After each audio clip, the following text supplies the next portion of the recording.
इस कहानी की शुरुआत में हमें निकोलस नाम का एक आदमी दिखाया जाता है जो अपनी बहन की बार में जाता है। आज निकोलस की मैरिज एनिवर्सरी है। शादी को 5 साल हो चुके हैं, पर वो अपनी शादी से खुश नहीं है। इसीलिए वो अपनी बहन को बताता है कि हो सकता है मैं जल्दी डिवोर्स ले लूं। और मेरी वाइफ की एक आदत बड़ी अजीब है। हर एनिवर्सरी के दिन वो मेरे साथ एक गेम खेलती है जिसमें गिफ्ट्स को वो छुपा देती है और कुछ इशारों के जरिए मुझे उन गिफ्ट्स को ढूंढना होता है। पर अब इनकी शादीशुदा जिंदगी में बहुत सारी चीजें ऐसी हैं जो खत्म हो चुकी है। इसके बाद जब निकोलस घर आता है तो देखता है कि उसकी वाइफ घर पर नहीं है। सामने टेबल टूटा पड़ा है, कांच बिखरा हुआ है। उसे अजीब लगता है, इसीलिए वो फौरन डिटेक्टिव को बुला देता है। जब वो पूरे घर की तलाशी लेती है तो उसे निकोलस पर ही शक होता है कि इसकी वाइफ के गायब होने में कहीं न कहीं इसी का हाथ है, क्योंकि घर में कुछ ऐसे सबूत मिलते हैं जिनसे साफ पता चल जाता है कि निकोलस की अपनी वाइफ से नहीं बनती थी। दरअसल निकोलस एक स्कूल में राइटिंग टीचर है, जबकि उसकी वाइफ जिसका नाम एमी है खुद एक राइटर थी जो काफी मशहूर थी। और अब क्योंकि डिटेक्टिव को निकोलस पर शक है, इसीलिए वो उसे पुलिस स्टेशन ले जाती है जहाँ वो उससे बहुत सारे सवाल करती है, पर वो किसी भी सवाल का ठीक से जवाब नहीं देता। मगर क्योंकि उसके खिलाफ कोई पुख्ता सबूत नहीं था, इसीलिए डिटेक्टिव को उसे छोड़ना पड़ता है। पूरी दुनिया में ये खबर फैल जाती है कि निकोलस की वाइफ एमी अचानक से कहीं गायब हो गई है। और क्योंकि निकोलस भी इस केस में दिलचस्पी नहीं ले रहा, इसीलिए सबको उस पर और उसकी बहन पर शक होता है कि पैसों के लालच की वजह से उन्होंने एमी को कहीं गायब कर दिया। फिर जब निकोलस घर आता है तो वो अपनी पुरानी यादों में कहीं खो जाता है, जहाँ दिखाया जाता है कि उसकी वाइफ एमी मशहूर होने के साथ साथ काफी अमीर भी है। जब मुल्क में माली हालात खराब हुए तो इन दोनों की जॉब चली गई। इसके बाद निकोलस की मोम की तबीयत खराब हो जाती है, इसीलिए वो फैसला करता है कि मैं ये शहर छोड़कर अपनी मोम के पास चला जाऊंगा। अब हालांकि उसने इस बारे में एमी से कोई मशवरा नहीं लिया था, उसकी मर्जी नहीं पूछी थी, पर फिर भी वो उसके साथ चली जाती है। पर कुछ दिन के बाद उसकी मोम की मौत हो जाती है, मगर अभी भी वो इधर ही रहता है, वापिस अपने घर नहीं जाता। निकोलस की आदत अब ऐसी हो गई थी कि उसका दिल ही नहीं करता था काम करने का, तो इसीलिए एमी ने उसके लिए एक बार खुलवा दिया जिसे वो अपनी बहन के साथ चलाया करता था। वो खुद काफी आलसी हो गया था, मेहनत से भागने लगा था और तो और एमी के साथ उसके रिश्ते भी खराब होने लगे थे। उनकी काफी लड़ाई होती थी, उसे वो काफी मारता पीटता था। जिसके बाद निकोलस की एक स्कूल में राइटिंग टीचर की जॉब लग गई, जहाँ उसकी मुलाकात एक लड़की से होती है और बहुत ही जल्द इन दोनों के बीच ताल्लुक बनने लगता है। अब कहानी वापस मौजूदा वक्त में आती है, जहाँ डिटेक्टिव को निकोलस के घर पर खून के निशान दिखते हैं, जिस वजह से उसका शक निकोलस पर और भी पक्का हो जाता है। पर डिटेक्टिव को पड़ोस के लोगों से पता चलता है कि एमी खुद को निकोलस के साथ महफूज नहीं समझती थी और इसीलिए उसने एक गन भी खरीदी थी। फिर जब वो वॉशरूम में चेक करते हैं तो वहाँ उन्हें एमी के सैंपल मिलते हैं, जिन्हें वो लैब भिजवाते हैं। और जब उसकी रिपोर्ट आती है तो पता चलता है कि एमी का बच्चा होने वाला था। पर निकोलस को जब ये बात बताई जाती है तो वो साफ साफ मना कर देता है, कहता है कि उसका बच्चा नहीं हो सकता क्योंकि मुमकिन ही नहीं, हमारे बीच ऐसा कोई रिश्ता नहीं। डिटेक्टिव को उस पर शक होता है, इसीलिए वो उसकी किसी भी बात का यकीन नहीं करती। और अब यहाँ उनकी पड़ोस की एक औरत आती है जिसका भी बच्चा होने वाला था। वो बताती है कि मैं एमी की बहुत अच्छी दोस्त हूँ, वो हमेशा से बच्चा पैदा करना चाहती थी, पर निकोलस ऐसा नहीं चाहता था।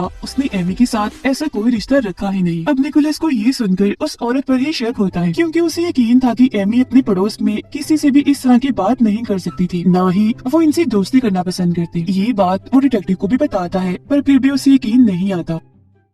और छानबीन करने पर अब डिटेक्टिव को यहाँ एमी की डायरी मिलती है, जिस पर उसने लिखा हुआ था कि मेरी जान को निकोलस से खतरा है। ये देख उसका साथी कहते हैं कि एक और बात मिल गई उसके खिलाफ, अब हमें निकोलस को गिरफ्तार कर लेना चाहिए। पर वो ऐसा नहीं कर सकती थी, क्योंकि अभी भी इनके पास ठोस सबूत नहीं है कि निकोलस ने ही अपनी वाइफ को मारा है या गायब किया। इसके बाद हम एक लड़की को देखते हैं जो गाड़ी चला रही थी, जो और कोई नहीं बल्कि एमी थी, जिसने अब पूरी तरह अपना हुलिया बदल लिया है। एमी उस दिन के बारे में सोचने लगती है जब वो निकोलस से मिलने बार में गई थी, जहाँ उसने निकोलस को बार के बाहर अपने उसी स्टूडेंट के साथ देखा जो दोनों काफी करीब खड़े थे, क्योंकि उन्होंने अपना रिश्ता बना लिया था। ये देखकर एमी काफी टूट गई, उसे बहुत दुख हुआ क्योंकि उसने निकोलस का हमेशा साथ दिया। हालांकि वो अमीर घर से थी, पर फिर भी उसने निकोलस से शादी कर ली। जब उसके पास पैसे और काम नहीं थे तो एमी ने उसके लिए बार खोला, और अब जब वो उसे धोखा दे रहा है तो इस बात को वो बर्दाश्त नहीं कर पाती, इसीलिए वो निकोलस से बदला लेने का फैसला करती है। वो उसके क्रेडिट कार्ड से फजूल खर्चा करती है ताकि सबको लगे कि निकोलस अयाश है, वो ही फजूल खर्चे करता है। इसके अलावा वो निकोलस से इंश्योरेंस के कागजात पर साइन करवा कर अपने इंश्योरेंस के पैसे बढ़वा देती है, ताकि सबको ये लगे कि इंश्योरेंस के पैसों के लालच में निकोलस ने अपनी वाइफ को मार दिया। साथ ही उसने अपनी उस पड़ोसी से भी दोस्ती कर ली जिसका बच्चा होने वाला था, जो कह रही थी कि मैं एमी की दोस्त हूँ। एमी ने उसे बताया कि मेरा और मेरे हस्बैंड निकोलस का रिश्ता खास अच्छा नहीं है, हमारे बीच हर वक्त लड़ाई झगड़े होते रहते हैं। ऐसा उसने इसलिए किया ताकि वो अपनी पड़ोसी की हमदर्दी हासिल कर सके। इसके अलावा उसने वॉशरूम में जानबूझकर अपने सैंपल छोड़ दिए ताकि पुलिस को लगे कि क्योंकि एमी प्रेग्नेंट थी, उसका बच्चा होने वाला था, इसीलिए निकोलस ने उसे मार दिया, क्योंकि ऐसी औरत जिसका बच्चा होने वाला होता है उसे मारने की सजा कड़ी से कड़ी होती है। वो अपने जिस्म से अपना खून भी निकालती है और उसे फर्श पर डालकर साफ करती है ताकि उसके निशान पुलिस को मिल जाए। और वो हमेशा अपने हस्बैंड के साथ एनिवर्सरी के दिन गेम खेलती थी, जिसमें कुछ इशारों के साथ निकोलस को गिफ्ट ढूंढने होती थी। पर इस बार उसने गेम तो खेली, मगर क्लोज इशारे उसके लिए नहीं बल्कि डिटेक्टिव के लिए छोड़े। अब वो अपने बहन के गिराज में जाता है और ये देखकर काफी हैरान रह जाता है कि किसी ने बहुत सारी चीजें खरीद कर यहाँ रखी हुई है, क्योंकि ये उसके कार्ड से की गई शॉपिंग थी। ये उस सामान को चेक करती है तो पता चलता है कि फजूल सामान के साथ साथ यहाँ वो हथियार भी है जिससे एमी का खून हुआ है। ये देखकर उसकी बहन काफी घबरा जाती है, क्योंकि निकोलस के साथ साथ वो भी इस केस में फंस सकती है। पर वो इन चीजों को ऐसे ही छोड़कर वहाँ से चला जाता है। मगर डिटेक्टिव जो हमेशा से उसका पीछा कर रही थी, यहाँ वो अपने साथियों के साथ आती है और कत्ल वाला हथियार उन्हें मिल जाता है, जिसके बाद दोनों बहन भाइयों को गिरफ्तार कर लिया जाता है। पर कुछ वक्त के बाद निकोलस को जमानत मिल जाती है। वापिस आकर वो काफी अच्छी लॉयर वकील से मिलता है और उसे सारी बात बता देता है। साथ में ये भी कहता है कि मेरी वाइफ एमी के साथ मुझे कभी भी महफूज सा महसूस नहीं हुआ, कहीं न कहीं उसका ज़हनी तवाज़ुन खराब था। इसके बाद निकोलस एमी के पहले दोस्त के पास जाता है, जिस पर एमी ने इल्जाम लगाया था कि इसने मेरे साथ बदतमीजी की और जबरदस्ती के इल्जाम पर उसे गिरफ्तार भी करवाया था। उससे बात करने के बाद निकोलस को पता चल जाता है कि एमी मुझसे बदला ले रही है। उसने अपने दोस्त के साथ भी बिल्कुल ऐसा ही किया था और अब वो एमी के दूसरे दोस्त से मिलने जाता है जो बहुत ही अमीर होता है। ये अमीर दोस्त निकोलस से बात करने से मना कर देता है, क्योंकि आज भी वो एमी से प्यार करता है। एमी को हम देखते हैं जब छोटी सी टाउन में रहती है। वो अपने पड़ोसियों के साथ जब बाहर थी तो तभी उसके पैसे गिर जाते हैं। जो उसके पड़ोसी देख लेते हैं कि इसके पास इतने सारे पैसे हैं और फिर जैसे ही रात होती है वो उसके घर आकर उसके सारे पैसे लूट कर चले जाते हैं। अब उसके पास कोई पैसा नहीं था। इस बात से दुखी होकर वो रोने लगती है। इन हालात को देखते हुए वो अपने उसी अमीर दोस्त को कॉल करती है जो उसे आज भी प्यार करता है। वो उसे मिलने के लिए बुलाती है और जब वो आता है तो वो उसे बताती है कि निकोलस हमेशा मुझे मारता था, मुझ पर जुल्म किया करता था, मेरी जान का उसे खतरा था, इसीलिए मैंने वो घर छोड़ दिया और अब मैं वहाँ वापस नहीं जाना चाहती। जिसके बाद उसका दोस्त उसे अपने घर में ले आता है और कहता है कि तुम कुछ टाइम यहाँ रह सकती हो, यहाँ पर कभी भी कोई नहीं आता।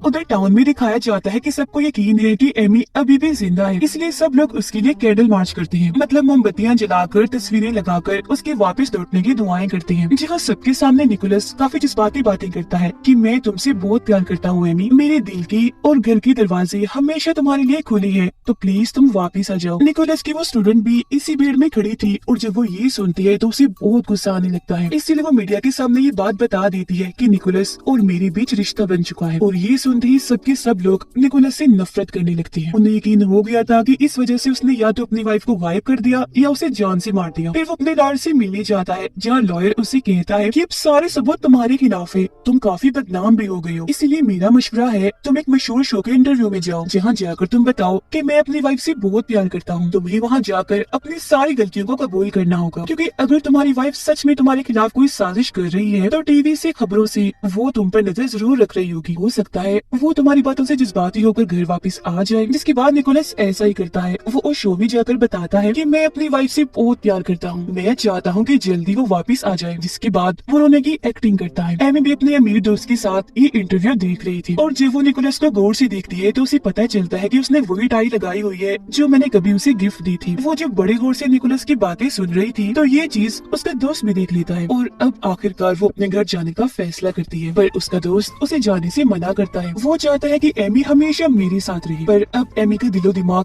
कहीं न कहीं बदलना शुरू हो गया है, इसलिए अब उसे अपने इस दोस्त पर गुस्सा आने लगता है, क्योंकि वो उसे जाने नहीं दे रहा, रोक रहा है। जब उसका दोस्त वहाँ से चला जाता है तो वो अपने जिस्म पर चोट के निशान बनाने लगती है। फिर रात को जब उसका दोस्त काम से वापस आता है तो वो उसे बहाने से कमरे में ले आती है और वहाँ जाकर बड़ी बेरहमी से उसे मार डालती है, इतनी बेरहमी से कि उसके खुद के कपड़े और जिस्म भी खून से भर जाते हैं। जिसके बाद वो वहाँ से निकलकर गाड़ी लेकर वापस अपने घर आ जाती है, जहाँ पूरा का पूरा मीडिया पहले से ही मौजूद था, जो एमी को देख लेते हैं कि वो जिंदा है और खून में लथपथ है। एमी को फिर निकोलस भी अपने सामने दिख जाता है और वो सीधा जाकर उसके गले से लग जाती है, पर निकोलस को यकीन था कि वो कितनी बड़ी धोखेबाज है, तो जरूर ये भी उसका कोई नया प्लान है। इसके बाद उसे हॉस्पिटल ले जाया जाता है, जहाँ वो सब डिटेक्टिव्स को बताती है कि बचपन में जब मैं स्कूल में पढ़ती थी तो मैं और मेरा वो अमीर दोस्त एक दूसरे के काफी अच्छे दोस्त थे। हमेशा ही वो मुझे खत लिखा करता था और भी एक दफा एनिवर्सरी वाले दिन वो मेरे घर ही आ गया। मैं अपनी जान बचाने के लिए भागी, पर डंडे से उसने मुझ पर हमला कर दिया, जिससे मैं बेहोश हो गई और इस चीज का फायदा उठाकर वो मुझे अपने जेल वाले घर में ले गया, जहाँ उसने वो सब कर दिया जो उसका दिल किया। और अगर आपको सबूत चाहिए तो आप उसके घर जाकर सीसीटीवी कैमरास को चेक कर लें। दरअसल वो कैमरास के सामने जानबूझकर ही एक्टिंग करती थी कि मेरे दोस्त ने जबरदस्ती मुझे यहाँ रखा हुआ है और वो मुझ पर जुल्म भी करता है। पर यहाँ वो डिटेक्टिव जो इस केस को शुरू से देख रही थी, उसे कहीं न कहीं एमी पर शक होना शुरू हो जाता है और निकोलस की उन बातों पर यकीन आने लगता है जो शुरू से वो कहता आ रहा था। वो डिटेक्टिव फिर उससे सवाल करती है कि अगर तुम्हारी दोस्त ने तुम्हें अगवा किया तो कत्ल वाला वो हथियार जिस पर तुम्हारा खून लगा हुआ था वो उस गिराज में क्यों और कैसे आया। वो इस बात का जवाब नहीं देती, उल्टा गुस्से में उससे कहती है कि शुक्र करो मैं वापस आ गई, अगर मैं वापस आती ना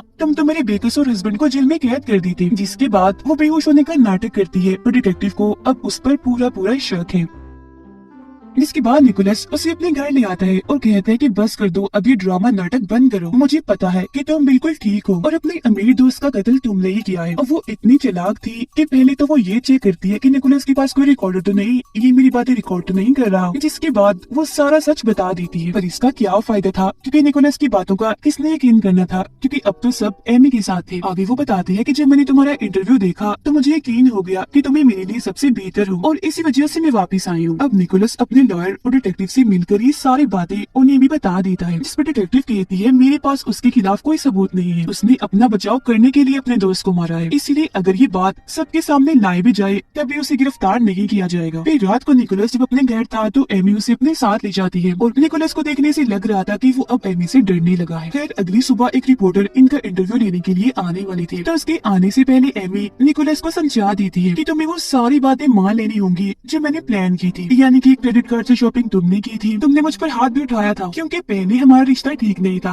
पर अब सब ठीक हो गया है। पर वो ऐसा करने से साफ साफ मना कर देता है कि मैं तुम्हारे साथ रहना ही नहीं चाहता, तुमसे डिवोर्स चाहता हूँ। जिस पर एमी उससे कहती है कि मैं तुम्हारे बच्चे की माँ बनने वाली हूँ तो तुम मुझे नहीं छोड़ सकती। ये सुनकर निकोलस एकदम काफी हैरान रह जाता है, इसीलिए गुस्से में उसे कहता है कि ऐसा मुमकिन नहीं, हमारा वैसा कोई ताल्लुक नहीं था। जिस पर एमी कहती है कि मैंने उसके लिए भी प्लान कर लिया था, तुम्हें याद नहीं, पर मैंने वो रिश्ता बना लिया था तुम्हारे साथ, इसीलिए अब मैं तुम्हारे बच्चे की माँ हूँ। ये सुनने के बाद निकोलस अपने कंट्रोल से बाहर हो जाता है, उसके पैरों से जमीन निकल जाती है, इसलिए वो फिर से उसे मारने लगता है। कहता है मैं तुम्हारे साथ कभी नहीं रहूंगा, तुम ऐसी इतनी गिरी हुई हरकत कैसे कर सकती हो। जिस पर वो कहती है कि तुम्हें मेरे साथ रहना ही होगा क्योंकि पूरी दुनिया तुम्हारे खिलाफ है और कल को जब तुम्हारा बच्चा पैदा हो जाएगा तो उसके दिल में भी मैं तुम्हारे लिए नफरत डालूंगी। तो अब यहाँ पर निकोलस पूरी तरह से फंस जाता है क्योंकि उसे पता है कि वो बच्चा मेरी जिम्मेदारी है। तो अब आखिरकार मजबूरी में ही सही पर वो एमी के साथ रहने का फैसला करता है। जिसके बाद इनका इंटरव्यू होता है और ये दोनों ऐलान करते हैं कि बहुत जल्द हमारा बच्चा होने वाला है। दरअसल अब निकोलस ने हालात के साथ समझौता कर लिया था। तो कहानी में दिखाया गया है कि अगर कपल में से कोई भी धोखा दे तो उनकी जिंदगी कितने बुरे मोड़ पर आ जाती है, उन्हें न जाने किन किन हालात का सामना करना पड़ता है। जैसे कि निकोलस को हुआ क्योंकि वो अपनी वाइफ को धोखा दे रहा था जबकि वो तो उसके साथ इतनी अच्छी थी। और कपल में से दूसरे इंसान को भी चाहिए कि चीजों को अपने सर पर इतना हावी ना करे कि वो चीज आपको गलत रास्ते पर ले जाए, जैसे कि एमी ने किया। उसे चाहिए था कि वो अपने हस्बैंड से आराम से प्यार से बात करती तो तब शायद उसे ये सब ना देखना पड़ता। उसने अपनी चालाकियों की वजह से कितने ही लोगों को धोखा दिया। इसीलिए हमें ये सबक मिलता है कि हमेशा अपने पार्टनर अपने साथी के साथ वफादार रहे। और जो लोग इंटरटेनमेंट नहीं चाहते उनका यहाँ कोई काम नहीं, और जो लोग इंटरटेनमेंट चाहते हैं वो सब्सक्राइब कर लें।